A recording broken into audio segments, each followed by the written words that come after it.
जिस टॉपिक पर हमने बात करनी है उस टॉपिक का नाम है mechanism of breathing. Mechanism of breathing, सांस लेने का अमल भी कह सकते हैं इसको हम, सांस लेने का तरीकाकार भी कह सकते हैं। सांस लेने का तरीकाकार, सांस लेने का मैकेनिज्म। तो इसमें बात करेंगे हम कि जब ब्रीदिंग, गैसों के तबादले के दौरान जब हम सांस लेते हैं जिसे हम ब्रीदिंग कहते हैं, तो उस सांस लेने के दौरान बॉडी में क्या चेंजेस आती हैं, क्या तरीकाकार है सांस लेने का, बॉडी सांस जो है वो कैसे लेती है। तो पहले हम ब्रीदिंग की डेफिनेशन को जो है वो डिस्कस कर लेते हैं। ब्रीदिंग क्या है? The physical, what is breathing? The physical movements associated with gaseous exchange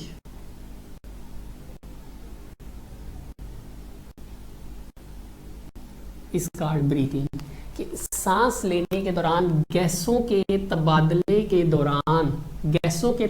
के दौरान हमारी बॉडी में जो चेंजेस आती हैं, सांस लेने के दौरान हमारी बॉडी में जिस्मानी तौर पर जो हरकत पैदा होती है, ख़ास तौर पर चेस्ट कैविटी वाले रीजन में, जिसको आगे हम डिस्कस भी करेंगे, उसे हम ब्रीदिंग का नाम देते हैं। तो गैसों के तबादले के दौरान जिस्म के अंदर जो हरकत पैदा होती है, जिस्म के अंदर जो चेंजेस आती हैं, ख़ास तौर पर चेस्ट कैविटी में, उसे हम क्या नाम देते हैं? ब्रीदिंग का नाम देते हैं। अब ब्रीदिंग हमने, अगर आपको याद हो, चैप्टर नंबर 1 में भी हमने जिक्र किया था कि ब्रीदिंग जो है ये एक फिजिकल प्रोसेस है, एक मैकेनिकल प्रोसेस है। इस प्रोसेस के दौरान बॉडी के अंदर जो है वो कुछ चेंजेस आती हैं, बॉडी जो है वो कुछ मूवमेंट्स जो है वो शो करती हैं। तो अब ब्रीदिंग के प्रोसेस को समझने के लिए कि ब्रीदिंग का तरीकाकार क्या है, सांस लेने का तरीकाकार क्या है, तो इस चीज़ को समझने के लिए ब्रीदिंग को क्या किया गया है, इस प्रोसेस को साइंटिस्ट ने क्या किया है, 2 मरहलों में। इंस्पायरेशन की अगर हम बात करें तो इंस्पायरेशन का मतलब क्या है? इंस्पायरेशन का मतलब है taking in of oxygen. Taking in of oxygen is known as inspiration. Simple definition है, ऑक्सीजन को बॉडी के अंदर दाखिल करने का जो अमल है उसे हम इंस्पायरेशन कहते हैं।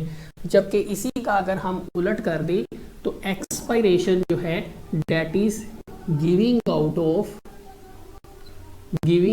Of carbon dioxide, that is known as expiration. जबकि कार्बन डाइऑक्साइड को बॉडी से बाहर निकालना जो है वो एक्सपायरेशन कहलाता है। अब इंस्पायरेशन की अगर हम बात करें कि ऑक्सीजन को बॉडी में दाखिल करना है, अब ऑक्सीजन को जब बॉडी में दाखिल करना है तो उसके लिए बॉडी के अंदर चेस्ट कैविटी रीजन के अंदर जो है वो कुछ चेंजेस आती हैं। वो चेंजेस आएंगी तो ऑक्सीजन जो है उन चेंजेस के नतीजे में हमारी बॉडी में जो है वो दाखिल होगी। अब वो चेंजेस कौन कौन सी हैं? नंबर 1, जो रिब मसल्स हैं जिन्हें हम इंटरकोस्टल मसल्स भी कहते हैं, सबसे पहले ये मसल्स जो हैं वो कॉन्ट्रैक्ट करेंगे। सबसे पहले क्या होगा? First of all intercostal muscle, जिन्हें हम रिब मसल्स भी कह सकते हैं, intercostal muscles contract and ribs are raised. Raised का मतलब है बढ़ जाना। यहाँ पर बढ़ने से मुराद जब इंटरकोस्टल मसल्स जो हैं वो कॉन्ट्रैक्ट करेंगे तो इंटरकोस्टल मसल्स के सिकुड़ने से उनके साथ जो रिब्स जुड़ी हुई हैं वो बढ़ जाएंगी, रेज्ड हो जाएंगी। मतलब कि लेंथ वाइज भी जो है वो बढ़ जाएंगी, लेंथ वाइज भी बढ़ जाएंगी और विड्थ वाइज भी जो है वो बढ़ जाएंगी। एरिया जो है, जो एरिया होगा वो बढ़ जाएगा। इसी वक्त जब इंटरकोस्टल मसल्स कॉन्ट्रैक्ट करते हैं, जिससे रिब्स जो है वो मूव करती हैं, रेज्ड होती हैं, बढ़ जाती हैं, इसी टाइम पर एक और चेंज भी आती है। एट सेम टाइम, उसी वक्त जो डायाफ्राम है, जो कि डोम शेप होता है, गुंबद नुमा होता है, जो कि हमने पढ़ा था एक बहुत मोटी मसल की शीट होती है, उसी टाइम पर डायाफ्राम जो है वो कॉन्ट्रैक्ट करता है। Diaphragm contracts and move downward, और नीचे की तरफ जो है वो मूव करता है, नीचे की तरफ जो है वो मूव करता है। तो उसी टाइम पर जो डायाफ्राम है वो सिकुड़ता है और नीचे की तरफ जो है वो मूव करता है। अब इन दोनों चेंजेस का नतीजा क्या निकलेगा? रिब्स जो है, रिब्स का एरिया जो है वो बढ़ जाएगा पहली चेंज के नतीजे में। फिर दूसरा हमने देखा कि जो डायाफ्राम है वो नीचे की तरफ जो है वो मूव करता है, डायाफ्राम जो है वो नीचे की तरफ मूव करता है। तो इन दोनों चेंजेस से होगा कि इन दोनों चेंजेस से ये होगा कि ओवरऑल जो एरिया होगा थोरेसिक कैविटी का, चेस्ट कैविटी का जो एरिया होगा वो बढ़ जाएगा। अब एरिया बढ़ने से क्या होगा? एरिया बढ़ने से जो चेस्ट कैविटी के अंदर जो लंग्स, जो फेफड़े मौजूद हैं, उन पर प्रेशर कम हो जाएगा। अब जब प्रेशर कम होगा, प्रेशर किसका कम होगा? गैसेस का प्रेशर जो है वो कम होगा, तो बाहर से ऑक्सीजन जो है वो बॉडी के अंदर दाखिल होगी। तो due to these changes, as a result, chest cavity, thoracic cavity भी कह सकते हैं, chest cavity area increases, reduces pressure on lungs, so as a result air move from outside and enters into body। अब body में जो है वो कहाँ पर दाखिल होगी? लंग्स में जो है वो दाखिल होगी। तो दिस इज इंस्पायरेशन। अब याद रखने वाली जो चीज़ें हैं वो क्या हैं? इंटरकोस्टल मसल्स जो है वो कॉन्ट्रैक्ट करेंगे, जिससे रिब्स जो है वो रेज्ड बढ़ जाएगी। उसी टाइम पर डायाफ्राम भी कॉन्ट्रैक्ट करेगा और डाउनवर्ड मूव करेगा, जिसका नतीजा क्या निकलेगा? नतीजतन ये जो चेस्ट कैविटी रीजन जो होगा वो बढ़ जाएगा और लंग्स पर प्रेशर कम होगा, जिसके नतीजे में बाहर से ऑक्सीजन गैस जो है वो बॉडी में दाखिल होगी। एक्सपायरेशन की, तो एक्सपायरेशन जो है ये बिल्कुल इसका उलट है। इन्हीं चेंजेस को अगर हम रिवर्स कर दें तो हमारे पास एक्सपायरेशन जो है वो बन जाती है। एक्सपायरेशन में क्या होगा? फर्स्ट ऑफ ऑल, फर्स्ट जो इंटरकोस्टल मसल्स होंगे, intercostal muscles relax, intercostal muscles जो हैं वो रिलैक्स होंगे। यहाँ पर इंटरकोस्टल मसल्स कॉन्ट्रैक्ट हुए थे, यहाँ पर इंटरकोस्टल मसल्स जो हैं वो रिलैक्स होंगे। अब इसका नतीजा क्या निकलेगा? जो रिब्स होंगी, ribs move towards original, normal भी आप कह सकते हैं, नॉर्मल पोजीशन। तो रिब्स बॉडी में पहले जहां पर मौजूद थी, जिस नॉर्मल पोजीशन पर वो मौजूद थी, वो दोबारा उसी पोजीशन पर वापस आ जाएंगी, क्योंकि इंटरकोस्ट ड्यूरिंग इंस्पायरेशन इंटरकोस्टल मसल्स के कॉन्ट्रैक्ट होने से रिब्स जो हैं उनके साइज में, उनके विड्थ में और लेंथ में जो है वो इजाफा हो गया, तो वो अपनी जगह से हट गई थी। लेकिन जैसे इंटरकोस्टल मसल्स रिलैक्स होंगे एक्सपायरेशन के दौरान, तो वो रिब्स दोबारा अपनी असल पोजीशन पर जो है वो वापस आ जाएंगी। इसी तरह उसी टाइम पर एट सेम टाइम जो डायाफ्राम होगा, डायाफ्राम जो कि एक तरह का मसल है, diaphragm muscle contract, diaphragm muscles relax and move upward, और ऊपर की तरफ जो है वो मूव करेंगे, जिसका नतीजा क्या होगा? यहाँ पर डायाफ्राम जो है वो कॉन्ट्रैक्ट हुआ था, डाउनवर्ड मूव किया, तो यहाँ पर डायाफ्राम जो है वो रिलैक्स होकर अपवर्ड जो है वो मूव करेगा। नतीजा क्या होगा? Thorax chest cavity region reduces and pressure on lungs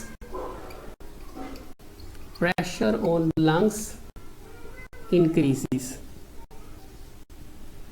अब जब लंग्स पर प्रेशर जो है वो इंक्रीज होगा तो रिजल्ट क्या निकलेगा, air move out from body, lungs भी आप कह सकते हैं। जो एयर बाहर निकलेगी उसमें कार्बन डाइऑक्साइड की मिकदार जो है वो ज़्यादा होगी। तो ये कुछ चेंजेस हैं जिसमें हम एक्सपायरेशन में हमने देखा कि इंटरकोस्टल मसल्स जो हैं वो रिलैक्स करते हैं, जिसके नतीजे में जो रिब्स हैं वो दोबारा अपनी असल जगह पर वापस आ जाती हैं। उसी टाइम पर डायाफ्राम जो है वो रिलैक्स करता है और अपवर्ड जो है वो मूव करता है। नतीजतन क्या होता है, इन दोनों चेंजेस के नतीजे में चेस्ट कैविटी रीजन जो होता है वो कम हो जाता है। और लंग्स पर एक्सपायरेशन के बाद अगर हम बात करें कि एक इंसान जो है वो आम रूटीन में 1 मिनट में कितनी बार जो है वो सांस लेता है, तो अगर हम इस हवाले से भी जिक्र करते चलें क्योंकि एमसीक्यूज़ के पॉइंट ऑफ व्यू से बातें बड़ी इंपॉर्टेंट हैं, तो ये देखा गया है कि एक नॉर्मल वे में एट नॉर्मल और रेस्ट कंडीशन, जब एक इंसान कोई काम नहीं कर रहा होता, एट नॉर्मल कंडीशन ह्यूमंस जो हैं, इंसान जो है humans breathe at 16 to 20 times per minute के नॉर्मल रूटीन में एक जो शख्स है वो 1 मिनट में 16 से 20 बार जो है वो सांस लेता है, जबकि वाइल ड्यूरिंग एक्सरसाइज और वर्क, जबकि वर्जिश या किसी काम के दौरान यही जो ब्रीदिंग है, ब्रीदिंग रेट जो है वो बढ़ जाता है, breathing rate increases and that is 30 to 40 times पर मिनट, 30 to 40 टाइम्स पर मिनट। तो नॉर्मली जब एक शख्स कोई काम नहीं कर रहा होता तो जो सांस लेने की जो रफ्तार है 1 मिनट में वो 16 से 20 मरतबा होती है, लेकिन जैसे ही अगर कोई शख्स जो है वो एक्सरसाइज करता है या कोई काम कर रहा है तो उसकी सांस लेने की रफ्तार जो है वो बढ़ जाती है, जैसे कि वो 1 मिनट में 30 से 40 मरतबा जो है वो सांस लेता है। अब क्वेश्चन ये पैदा होता है कि हमारी बॉडी को कैसे पता चलता है कि कब सांस की रफ्तार जो है उसको बढ़ाना है और कब उसको जो है वो नॉर्मल करना है, ये समझना जो है वो बहुत ज़रूरी है। तो इस मैकेनिज़्म को भी हम समझते हैं कि हमारी बॉडी को कैसे पता चलता है कि कब जो है सांस लेने की रफ्तार जो है उसको बढ़ाना है और कब सांस लेने की जो रफ्तार है उसको कम करना है। ये जो तरीक़ाकार है, ये जो मैकेनिज़्म है, इसको हम समझते हैं। तो इसका आंसर कुछ यूँ है कि हमारा जो ब्रेन है, हमारे ब्रेन में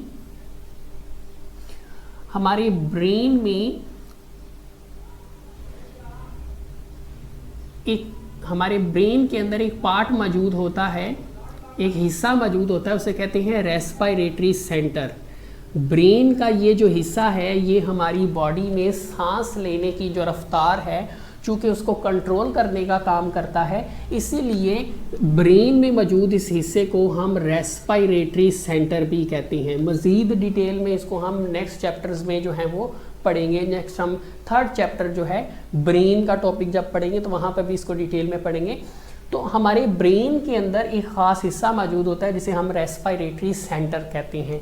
ये रेस्पिरेटरी सेंटर, इसका काम क्या होता है? इसका काम, रेस्पिरेटरी सेंटर जो है इसका काम, it is sensitive to carbon dioxide in blood. अब देखना ये है कि ये रेस्पिरेटरी सेंटर जो है वो कैसे हमारी बॉडी में ब्रीदिंग रेट को जो है वो कंट्रोल करता है।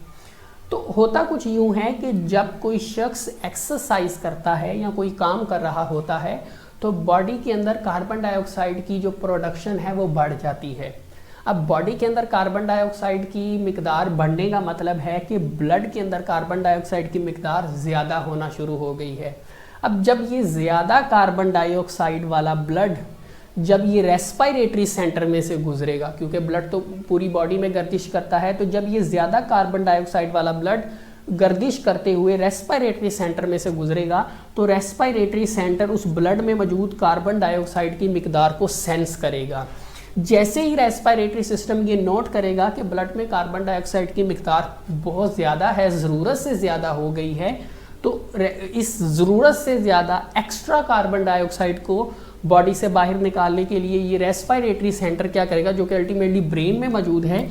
रेस्पिरेटरी सेंटर जो है ये एक सिग्नल सेंड करेगा। अब वो सिग्नल जो है वो किसको भेजा जाएगा, सिग्नल किसको सेंड किया जाएगा, वो सिग्नल सेंड किया जाएगा इंटरकोस्टल मसल्स को, इंटरकोस्टल मसल्स को, डायाफ्राम को, जिसके नतीजे में इंटरकोस्टल मसल्स जो हैं वो ज़्यादा रिलैक्स करेंगे, ज़्यादा तेज़ी से रिलैक्स करना शुरू कर देंगे। डायाफ्राम भी ज़्यादा तेज़ी से कॉन्ट्रैक्ट रिलैक्स करना शुरू कर देगा, जिससे गैसेस जल्दी जो है वो बॉडी में दाखिल होंगी और ज़्यादा से ज़्यादा कार्बन डाइऑक्साइड को जल्दी जो है वो बॉडी से बाहर निकाल, जिससे ब्रीदिंग रेट जो है वो इंक्रीज़ हो जाता है। तो ब्रीदिंग रेट जो है बॉडी को कैसे पता चलता है, ब्रीदिंग रेट को नॉर्मल करना है या स्पीड अप करना है, वो पता चलता है ब्लड में मौजूद कार्बन डाइऑक्साइड की मिकदार से। आज के टॉपिक से रिलेटेड हम देखेंगे कि कौन कौन से एमसीक्यूज़ या शॉर्ट क्वेश्चंस या लॉन्ग क्वेश्चंस पास्ट पेपर में आ चुके हैं। तो अगर हम देखें तो इस टॉपिक में से बहुत सारे एमसीक्यूज़ जो हैं वो पास्ट पेपर में